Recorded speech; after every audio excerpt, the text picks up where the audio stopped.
네. 주님의 이름으로 여러분 한 분 한 분을 축복합니다. 네, 이게 전문가는 아닌 것 같고요. 네, 감사합니다. 벌써 하나님의 사랑의 옷장 네 번째 시간입니다. 하나님께서 사랑을 담아서 우리를 위해서 준비해 주신 이 네 벌의 구원의 옷을 꺼내 입는 마지막 시간인데요. 우리는 예수 그리스도의 그 십자가 사랑으로 만들어진 용서의 가죽옷을 입었습니다. 그리고 이어서 하나님 나라의 백성으로서 이 땅에서 살아갈 때 반드시 입어야 하는 옷, 강하게 하시는 전신갑주도 덧입었습니다. 그리고 성도들의 옳은 행실로 그들을 아름답게 하시는 세마포도 입었죠. 그리고 오늘 우리가 마지막으로 입어야 하는 옷은요, 반드시 함께 입어야 하는 사랑의 옷입니다. 함께 입어야 하는 사랑의 옷. 음식도 먹어보면 먹어볼수록 그 맛의 깊이를 더 잘 알게 되는 것처럼 사랑도 받으면 받을수록 그 맛을 더욱더 잘 알게 되는 것 같습니다. 세상 어느 누구도 사랑받기 싫어하는 사람은 단 아무도 없을 것입니다. 사람이라면 누구나 다 사랑받기를 원하고 관심받기를 원하죠. 오늘 우리가 읽은 본문에서 한 율법사가 예수님을 시험하고자 이렇게 물었습니다. 선생님, 율법 중에서 어느 계명이 가장 크니까? 그러자 예수님께서는 두 가지로 대답을 하시는데요. 사랑이라는 이 단어를 들어서 두 가지로 대답을 하십니다. 첫째 되는 큰 계명, 내 마음을 다하고 목숨을 다하고 뜻을 다하여 주 너의 하나님을 사랑하라. 둘째, 내 이웃을 내 자신과 같이 사랑하라. 여기서 사랑하다라는 동사는 아가파오라는 이 헬라어가 사용이 됩니다. 아가파오. 뜻은요, 우리말 그대로 사랑하다, 사랑받다예요. 그냥 그대로 사랑하라 이러는 이야기입니다. 그런데 예수님께서 이 말씀하셨던 이 말씀을 사랑해라라는 이 사랑의 영역들을 나누어서 보면요, 총 3개의 영역으로 우리가 나누어 볼 수 있습니다. 바로 첫 번째 사랑은요, 하나님을 사랑하는 거예요. 가장 큰 계명은 내 하나님을 사랑해라. 그런데 두 번째 계명은요, 나 자신에 대한 사랑입니다. 그리고 마지막 세 번째는요, 이웃을 향한 사랑이에요. 하나님 사랑, 나를 사랑하는 것, 이웃을 사랑하는 것. 그런데 이 세 종류의 사랑은 반드시 연결되어서 순환되어야만 하는 관계를 가지고 있습니다. 다시 한번 강조하지만요, 이 세 종류의 사랑은 순환을 이루면서 연결되는 관계들을 가지고 있어요. 마치 우리 몸에 셀 수 없을 만큼의 많은 양의 핏줄이 있는 것처럼 말입니다. 그런데 만약 이 핏줄 중에 아주 작은 단 하나의 가닥의 핏줄이 막히게 된다면 우리는 어떻게 될까요? 혈액순환 장애로 고통을 호소하게 될 것입니다. 마찬가지로 하나님 사랑, 나를 사랑하는 것, 자기 사랑, 그리고 또 이웃 사랑은요, 서로 순환되어서 흘러가야만 합니다. 또 심장에서부터 시작해서 몸 전체로 혈액이 보내지는 것처럼 세 가지 사랑도 순환의 순서를 잘 따라야 하는데, 만약 이 중에서 하나라도 간과되거나 버려지게 된다면 우리 삶 속에는 크고 작은 문제들이 생겨나게 될 것입니다. 그리고 우리가 이 사랑의 순환 관계에 대해서 이야기하기 위해서는 반드시 짚고 넘어가야만 하는 질문이 한 가지 있습니다. 바로 사랑을 무엇이라 정의 내려야 하는가입니다. 사랑을 무엇이라고 정의 내려야 하는가? 제가 초등학교 시절에 어머니께서 국어 사전을 이렇게 한 권을 사주셨어요. 그러니까 지금은 이렇게 다 이제 뭐 태블릿 이런 거에 다 사전이 들어가 있는데, 그때는 굉장히 두꺼운 국어 사전, 뭐 영어 사전 이런 거 다 샀잖아요. 근데 어머니께서 사주시면서 이렇게 물으시는 거예요. 딸, 너는 새로운 사전을 가장 먼저 받으면 가장 먼저 찾고 싶은 단어가 무엇이니? 이렇게 물어보셨어요. 제가 이제 단 한 번도 생각해 보지 못했던 질문이라서 대답을 좀 머뭇머뭇거리고 있으니까 저희 어머니께서 이렇게 대답하시는 거예요. 나는 늘 사전이 생기면 가장 먼저 사랑이라는 단어를 찾았어. 이렇게 이야기를 해주셨어요. 한글 사전에서 사랑이라는 단어를 찾아보니까요, 이렇게 정의되어 있어요. 첫 번째, 어떤 상대의 매력에 끌려 열렬히 그리워하거나 좋아하는 마음. 두 번째, 남을 돕고 이해하려는 마음. 세 번째, 어떤 사물이나 대상을 몹시 아끼고 귀중히 여기는 마음. 지금 우리가 살아가는 이 사회는 각자의 다양한 개성이 인정받는 시대이기 때문에 현대인들은 사전에 무엇이라고 정의 내려 있건 개의치 않고요. 각자 생각하는 사랑에 대한 정의들을 가지고 있습니다. 하지만 그럼에도 불구하고 일반적으로 남녀노소를 막론하고 현대인들이 가지고 있는 사랑에 대한 이런 공통된 생각과 느낌들이 있는데요. 그것은 바로 사랑이라는 것은 기분을 좋게 만들어주는 것입니다.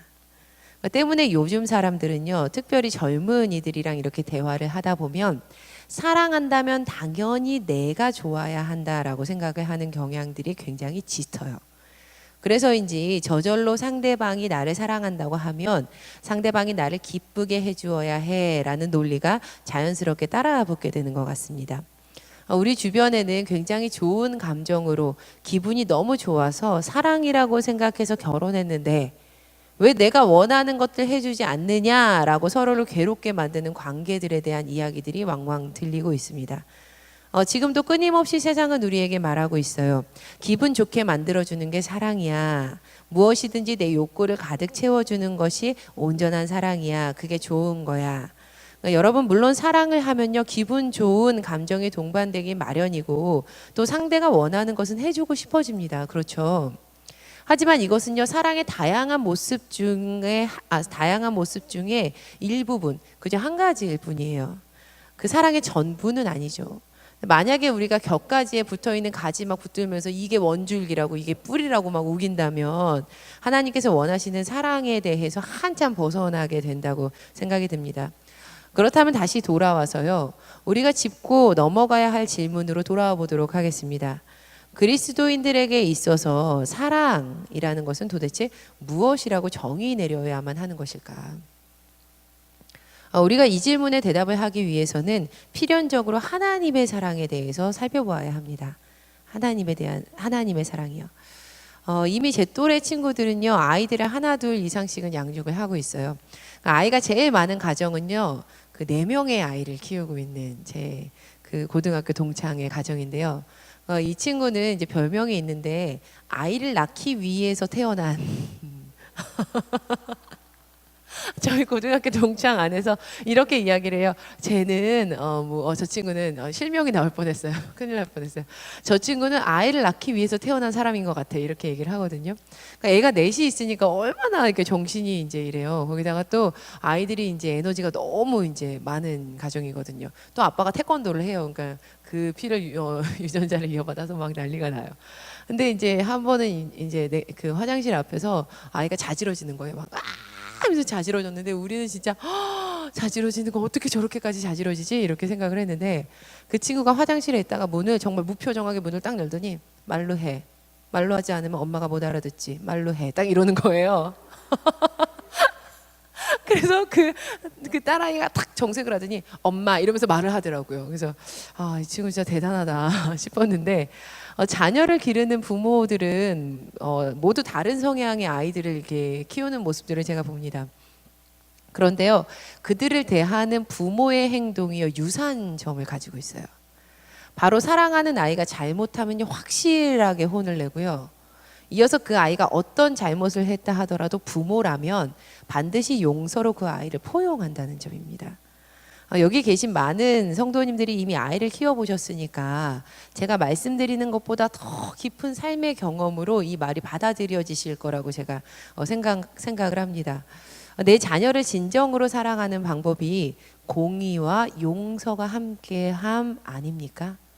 공의와 용서가 함께함. 우리가 붙잡아야 할 사랑이 바로 이 사랑입니다. 공의와 용서가 함께 공존하는 결코 쉽지 않은 사랑. 이 사랑은요, 단순히 기분을 좋게만 만들어주지는 않습니다. 도리어 우리를 외롭게 하기도 하고요, 괴롭게 하기도 하고요, 마음을 어렵게 하기도 합니다. 사실 현대사회는 사랑이라는 단어를 아주 쉽게 내뱉을 수 있는 단어로 만들어버렸습니다. 대중가요에서 10대 친구들이요, 현란한 춤을 추면서 너도 나도 기분 좋고 짜릿한 사랑을 한다고 이야기를 해요. 또 많은 젊은 부모들 중에서는 내 자식 너무 사랑하니까 내 아이에게는 무조건 오케이, 다 오케이 하는 모습을 보여주기도 합니다. 그러나 성경을 들여다보면요, 이것은 전혀 하나님의 사랑과 무관하다는 것을 우리가 발견할 수 있습니다. 실제로 하나님께서는 이스라엘 백성을 선택하셨고 진정으로 사랑하셨어요. 그렇지만 이스라엘 백성의 마음은요, 시시때때로 계속해서 변하는 거예요. 광야에서도 그랬고요, 가나안 땅에서도 그랬어요. 하나님 섬기다가도 바알에게 넘어가고요, 온갖 우상 다 마음 빼앗기기도 했습니다. 혹 이스라엘 백성이 이렇게 하나님을 떠나서 있을 때에는요, 하나님께서는 가차없이 주변 국가 또 자연 등을 사용하셔서 그들을 철저하게 징계하셨습니다. 혼을 내셨어요. 왜냐하면 그들을 사랑하시는 하나님은 공의의 하나님이시기 때문입니다. 할렐루야. 그러나 여기서 끝나지 않으셨습니다. 이어서 상처 입고 망가진 그들을 다시 용서하시고 싸매해 주셨어요. 그들이 어떠한 죄를 지었더라도 용서하고 포용하시다가 결국에는 하나님께서 직접 그 죄를 해결하시고자 사람이 되셔 이 땅 가운데 태어나셨습니다. 그리고 십자가 위에서 돌아가셨어요. 우리는 이 십자가 위의 사랑이 결코 쉽지 않은 사랑임을 잘 알고 있습니다. 성도님들께서는 그 무거운 사랑의 무게를 느끼고 경험하고 계시죠? 우리가 반드시 기억해야 하는 점은요, 그리스도인들이 정의 내려야 하는 사랑은 하나님께서 보여주신 공의와 용서가 함께하는 사랑입니다. 그렇다면 그 하나님의 사랑이 흘러 들어오는 다음 단계의 사랑을 좀 살펴보고자 합니다. 오늘 우리가 읽었던 이 마태복음 22장에서는 예수님께서 그리스도인의 사랑이 지금까지 우리가 계속 살펴봤듯이 자신을 내어주시기까지 한 그 하나님의 사랑에서부터 시작돼야 된다. 크고 첫째 되는 계명이 하나님 사랑하는 것이다 라고 말씀을 해주셨습니다. 이 본문에 등장하는 바리새인들은 철저하게 이 하나님의 율법을 지켰던 사람들입니다. 부정한 것들로부터 자신들을 완벽하게 분리시켰던 사람들이에요. 이들은 지금 우리가 하는 이 신앙생활이랑은 비교할 수 없을 정도로 온전하고 또 철저한 규칙을 지켰던 사람들이고요, 성경에 아주 능통했던 사람들이었습니다. 우리가 잘 알고 있는 니고데모 또 바울이 이 바리새인이에요. 그런데 이렇게 잘났던 바리새인들이 예수님께서 사두개파 사람들의 말문을 막아버리셨다라는 소문을 듣고 한자리에 한데 모입니다. 이 무리가 한데 모여서요, 머리를 다 싸매서 예수님을 곤경에 처하게 만들려는 속셈을 가지고 있었던 것이죠. 이윽고 그들 가운데 율법교사 한 명이 이렇게 질문을 합니다. 선생님, 율법 가운데 어느 계명이 제일 중요합니까? 그러니까 예수님께서 이렇게 대답하셨죠. 먼저는 하나님 사랑해라. 그리고 이어서요, 두 번째로 이렇게 말씀을 하십니다. 39절 말씀입니다. 함께 읽어보시겠습니다. 시작. 둘째도 그와 같으니 내 이웃을 내 자신같이 사랑하라 하셨으니. 자, 여러분 이 말씀 잠깐 띄어나봐 주세요. 예수님께서 두 번째 말씀을 해주셨어요. 둘째도 내 이웃을 내 자신같이 사랑해라 라고 말씀을 하신 거예요. 그런데 우리가 대체로 이 말씀을 읽으실 때 여러분 어떻게 받아들이시면서 해석을 하셨습니까? 어떻게 하라고요? 내 이웃을 사랑해, 이렇게 이 말씀을 받아들였단 말이죠. 그런데 말씀을 잘 보면요, 이웃을 사랑하기 전에 가장 먼저 우리가 해야 되는 사랑이 있음을 우리가 발견할 수 있습니다. 그것은 바로 나 자신을 사랑하는 것입니다. 나 자신을 사랑하는 것이 이웃 사랑하기에 앞서야 되는 거예요. 만약에 내가 나를 사랑하지 않는다면 내가 나에게 하듯이 이웃에게 대하게 됩니다. 내 이웃을 내 자신 같이 사랑해라라고 예수님께서 말씀하셨죠. 내가 만약 나를 귀하게 여긴다면요, 이웃도 귀하게 여기게 돼요. 그런데 반대로 내가 나를 하찮게 여긴다면 나는 내 이웃을 하찮게 여기게 됩니다. 그런데 내가 나를 사랑하는 것은요, 하나님의 사랑에 힘입어서 해야만 하는 일입니다. 내가 나를 사랑하는 것 또한 하나님의 사랑 안에서 그 사랑을 힘입어서 해야만 가능하다는 거죠. 하나님의 사랑에 기반을 두었을 때 나는 나를 진정으로 사랑할 수 있는 능력을 허락받게 됩니다. 하나님께서 세상을 창조하시고 그리고 사람을 창조하셨을 때 참 좋다라고 말씀하셨습니다. 좋다 좋다 좋다 말씀하시고 보시기에 참 좋다라고 말씀을 하셨습니다. 그리고 사람도요, 하나님께서 만들어주신 그 모습 그대로를요, 부끄러워하지 않았어요. 창세기 2장 25절 말씀을 보니까요, 두 사람이 벌거벗었으나 부끄러워하지 아니하였다라고 성경은 말씀을 하고 있습니다. 그런데요, 우리 가운데 죄가 들어와요. 죄가 들어오고 나서 아담과 하와가 한 행동이 있습니다. 창세기 3장 7절 말씀 보니까요, 무화과 나무 잎을 엮어서 치마를 만들어서 자신의 모습을 가려버립니다. 하나님께서 만들어주신 자신의 모습이 부끄럽다는 거예요. 자신의 모습이 싫다는 거예요. 잎사귀로 가리고 싶을 정도로 수치감이 자신 안에 들었다는 겁니다. 죄가 들어오고 나서 우리 안에 변화된 모습이에요. 여러분, 이러한 현상을요, 심리학적인 용어로 자존감이 낮다라고 표현을 합니다. 자존감이 낮다. 지금으로부터 7년 전인 2011년 5월에요. EBS 다큐프라임에서 그 아이의 사생활이라는 시리즈 다큐멘터리를 제작을 했어요. 이게 2011년에 굉장히 큰 파장을 일으켰던 이 다큐였는데요. 그 중에 3편에서 아이의 자존감에 대해서 다루고 있는 3편이 있습니다. 그들은요, 한 사람에게 있어서 자존감이 얼마나 중요한지를 보도하고 있어요.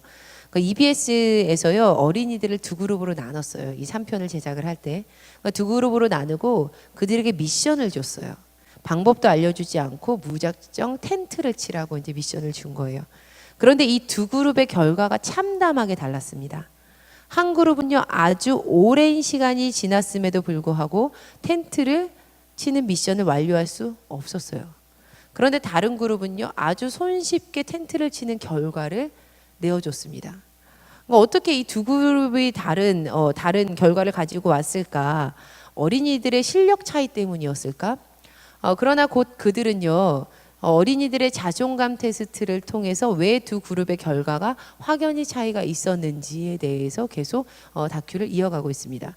바로 한 그룹에는요, 자존감이 높은 친구들이 많았어요. 그리고 다른 그룹에는요, 그렇지 못했어요. 방송 보니까 그 꾸민 것도 아닌데 자존감이 높은 아이들이 하는 단어가 얼마나 다른지 몰라요. 누군가 실수하면요, 할 수 있어, 포기하지 마, 잘할 거야, 괜찮아. 우리가 몰라서 그러는 거야. 이렇게 연발을 하면서 서로 격려하고 위로하고 막 이렇게 이야기를 해요. 근데 반대 그룹은요, 짜증을 내고요, 막 미워하고요, 싸우고 토라지다가 결국 모두 다 포기하고 마는 거예요.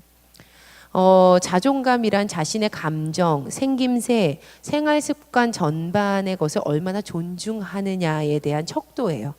그러니까 자존감이라는 건요, 내가 어떤 감정을 가지고 있는지, 어떤 생김새를 내가 만족하는지, 생활 습관 전반적으로 내가 이렇게 생활하는 것을 나 스스로가 나를 얼마나 존중하는지에 대한 척도가 자존감이라는 거죠. 근데 이 다큐멘터리에서는요, 자신의 감정을 얼마나 존중하고 얼마나 자신의 생김새와 조물주가 만들어주신 그 모습 그대로 사랑하느냐, 아니면 그렇지 않느냐에 따라서 삶에 임하는 태도, 그리고 또 이웃을 대하는 태도가 확연히 차이가 난다라는 결론을 내립니다. 많은 상담사들은요, 폭력적인 가정에서 자라 자존감이 낮은 어린이들이 성인으로 자라게 됐을 때 자신의 배우자에게도 똑같이 폭력적으로 대할 확률이 높다라고 입을 모아 말을 합니다. 이 말은요, 자기 자신을 대하는 모습이 고스란히 내 이웃에게도 전해진다라는 말이죠. 우리가 하나님의 사랑의 순환이 잘 되도록 하기 위해서는 반드시 나 자신을 사랑해야만 합니다. 이것은 필수 과제예요. 왜냐하면 나를 사랑하지 못하는 사람은요, 이웃을 내 몸과 같이 대하기 때문입니다. 하나님께서는 나를 하나님의 사랑의 통로로 사용하시기를 바라고 계십니다. 그래서 내가 나를 사랑하기를 하나님 굉장히 바라세요. 우리 어르신들은 전쟁 겪으셨잖아요. 전쟁통에 내가 나를 사랑해야 된다라는 말을 얼마나 들으셨겠어요. 그렇죠? 먹고 살기도 바쁘고. 저희 할머니 할아버지 뵈면요, 전쟁통에 참 많이 고생하셨겠다라는 생각 많이 들어요. 근데 지금까지 하나님께서 이렇게 삶을 이어가도록 하셨다면, 과거에는 못했지만 오늘 내가 이 모습 그대로를 사랑해야 될, 그런 사랑할 수 있는 그런 능력을 내가 좀 다시 한번 가져야 되지 않을까, 이런 생각을 좀 합니다. 그런데 우리가요, 스스로를 사랑할 때 절대 잊지 말아야 할 사실이 있어요. 우리가 자기 자신을 사랑할 때에도 무조건 오케이만 있어서는 안 된다는 거예요. 그리스도의 사랑은 어떤 사랑이었죠? 공의와 용서가 함께하는 사랑입니다. 그러니까 나의 약함, 악함, 추한 모습들을요 하나님의 공의로 도려내야만 하는 거예요. 회개하고 돌이키고 잘못한 것을 용서를 구하고 미안하다고 얘기도 하고, 그렇지만 나를 용서하신 그 하나님의 사랑을 전적으로 믿어서 내가 나를 용서하고 받아들여 주어야만 합니다. 그리고 이제 하나님께 받은 그 사랑이 나를 통해서 이웃에게도 흘러가도록 해야 되는 거예요. 알란 콜이라는 성서 연구가가요 오늘 본문에 대해서 이렇게 이야기를 합니다. 좀 들어보세요. 예수님은 하나님의 사랑을 율법의 중심에 놓았다. 우리의 이웃에 대한 사랑은 그 결과로서 하나님 사랑에서부터 자연스럽게 솟아날 것이다. 그러니까 우리가 하나님을 사랑하면 우리 안에서 이웃을 향한 사랑이 자연스럽게 솟아날 것이라는 이야기인 거죠. 당연하게. 만약 우리가 이웃에 대한 사랑을 우선으로 놓으려고 시도하거나 하나님에 대한 사랑을 아예 배제해 버린다면 우리의 삶은 난파될 것이며 우리가 당연히 해야 하는 이웃 사랑조차 하지 못하게 될 것이다. 반면에 우리가 하나님을 사랑한다고 말하면서 이웃을 사랑하지 않는다면 우리는 위선자이다. 그러니까 이웃 사랑 또한 하나님의 사랑에 근거해야 된다라는 말입니다. 우선순위에 하나님의 사랑이 없는 이웃 사랑 또한 진정한 사랑이 될 수 없다라는 거죠. 더불어 우리가 하나님의 사랑을 진정 깨달았다면 1만 달란트 빚을 탕감받은 자의 이야기를 우리는 기억을 해야만 합니다. 1만 달란트 빚진 자가 갚을 능력이 없자 주인이 불쌍히 여겨서 그 빚의 전액을 다 탕감해 줍니다. 그런데 이렇게 큰 용서를 받은 이 사람이 자신에게 겨우 100데나리온 빚진 동료를 만나서 목을 붙잡고 빚을 갚아라 라고 강요하면서 감옥에까지 가두게 됩니다.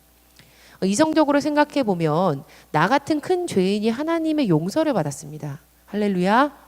그런데요, 나에게 상처 준 그 이웃 용서하기가 쉽지 않은 거예요. 그렇다고 어렵다고 우리가 포기할 수는 없죠. 하나님의 사랑이 나를 통해서 이웃에게 흘러가도록 하기 위한 것은 진정한 주님의 뜻입니다. 우리는요 분명 사랑의 사도들이 될 수 있어요. 왜냐하면 이미 예수님께서 우리가 죄인 되었을 때에 우리를 위해 자신의 몸까지 십자가 위에서 다 내어주셨기 때문입니다. 우리는 예수님의 십자가 그 부활로 지음받은 용서의 옷을 입었습니다. 용서의 가죽옷을 입었어요. 그리고 강하게 하시는 전신갑주도 입었어요. 또 성도들의 옳은 행실이 드러나는 세마포도 입었습니다. 그렇다면 그 사랑의 옷을 이웃에게도 동일하게 입혀주는 귀한 사역을 우리는 해야만 합니다. 그런데 이 일은요, 그 십자가 그 사랑 안에서, 그 예수님 안에서 있을 때만 우리가 가능합니다. 우리가 예수님 안에 있을 때에만 참된 사랑을 실천할 수 있는 것이죠. 우리의 사랑이 이웃에게까지 다 흘러갈 때 다시금 모든 것이 원점으로 돌아가서 하나님의 사랑으로 순환되는 것을 우리가 경험하게 됩니다. 하나님의 사랑으로부터 내 사랑이 오는데요, 내 사랑에서 이웃 사랑에까지 가잖아요. 그러면 우리 안에서 하나님의 사랑이 다시금 솟아나는 것을 우리가 경험하게 되는 거죠. 왜냐하면 모든 사랑의 근거는요 하나님 사랑이기 때문이에요. 하나님 사랑이기 때문이에요. 자, 사랑하는 성도님들, 오늘까지 우리가 하나님의 사랑의 옷장에서 구원의 옷 4벌을 다 꺼내 입어보았습니다. 그런데 그 클라이맥스에는요 그 구원의 사랑을 전해야만 하는 사랑의 옷이 걸려 있어요. 오늘 우리는요 이 마태복음 22장 말씀을 통해서 사랑의 순환 관계에 대해서 좀 말씀을 들어보았습니다. 반드시 하나님의 사랑을 우선순위에 두시기를 간절히 부탁드립니다. 그리고 그 사랑의 근거에서 나 자신을 사랑하시기를 간절히 부탁드려요. 실수하고 잘못하고 실패하고 낭망할 때마다 회개하시고 그 회개를 들으시고 용서하시는 그 하나님의 사랑을 온전히 믿으시기를 간절히 축원합니다. 그리고 그 사랑으로요 이웃 또한 바라봐 주세요. 내 마음 가운데 그렇게 걸리는 그 사람, 우리 가족 가운데 내가 용서할 수 없는 그 모습, 어떻게 저럴 수가 있지 이해되지 않는 그 모습, 아니요, 하나님의 사랑에서 빗대어서 본다면 그 또한 사랑할 수 있습니다. 그리고 우리 가운데 그 사랑이 이어졌을 때 다시금 우리는 하나님의 사랑을 경험하게 될 것입니다. 그 하나님의 사랑은 가죽옷으로 나타나고요, 강하게 하시는 전신갑주로 나타나고요, 또 세마포로도 나타나요. 그 모든 것이 사랑의 옷으로 하나님께서 우리에게 입혀주시는 겁니다.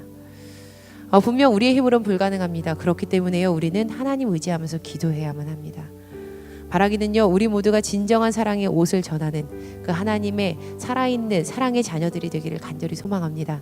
이 시간 함께 찬양하시고 기도하실 텐데요, 그 사랑 얼마나 찬양하실 때 다 표현 못해도 제가 표현하고 고백하겠습니다. 주님 너무 사랑합니다. 그 사랑 닮아가겠습니다. 고백하시는 이 시간 되기를 간절히 소망합니다. 함께 찬양하시겠습니다.